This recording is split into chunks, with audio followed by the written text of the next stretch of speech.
I came here to work for my government, to defend the interests of Norway in the EU via the EEA agreement. It turned out that after 2 years I discovered that this is a disaster for my country. Norway is not represented at all in the Parliament, in the Council, and hardly in the Commission. So we have a very bad deal.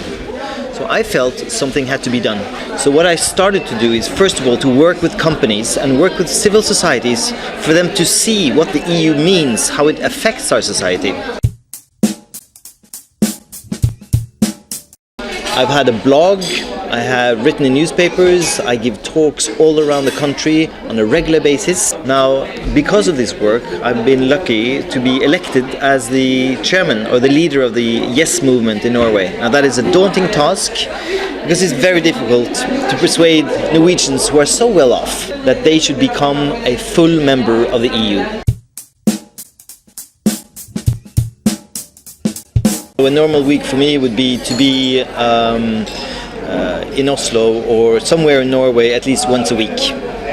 I know I emit a lot of CO2 because of all my traveling, but I do a lot of work on climate change, which is my real job. Obviously I've worked hard, that's true, but everything's come very natural. When you are somebody who is engaged and when you have ambitions and when you have a clear understanding what you can do, things just unfold. And I've been very lucky that I've been here at the right place at the right moment.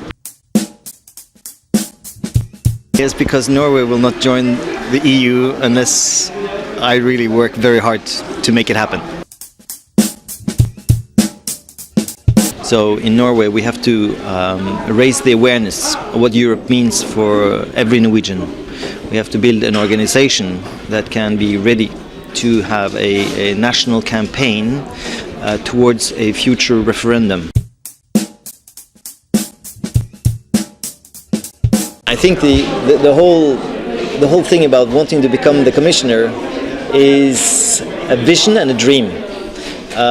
It's a thing that guides me. The most important thing for me is to continue to be able to work on a good EU response to climate change and to bring Norway into the EU. If I can succeed in one of those two things, it would be great. If on top of that I can become the commissioner, then that's a bonus. Well, it's true that I spent a lot of my time doing sports. I participated in the Olympic Games in Los Angeles in 1984. After a decade of practicing, of training, of competing, and what you learn in sport is that you have to be in there for the long term. You have to persevere. You have to learn to lose, and you have to be focused. So a lot of those things I think are very much applicable to this new task that I have, or this new goal that I have set to myself.